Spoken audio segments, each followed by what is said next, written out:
ನಮಸ್ಕಾರ ರೈತರೆಲ್ಲರಿಗೂ. ಇವತ್ತು ರಾಯಚೂರು ಜಿಲ್ಲೆಯ ಸಿಂಧನೂರು ತಾಲೂಕಿನ ರೈತರೆಲ್ಲರೂ ಸೇರಿ ಒಗ್ಗಟ್ಟಾಗಿ ಒಂದು ಹೆಲ್ಪ್ ಮಾಡಮಂತ ಕೇಸಿ ರೈತರಿಗೆ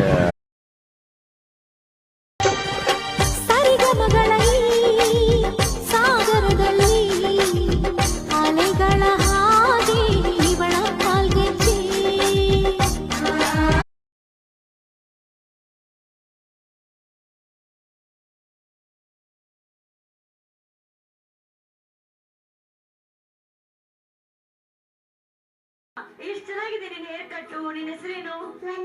ಧ್ವನಿನಾ? ನಿನ್ನ ಹೆಸರು?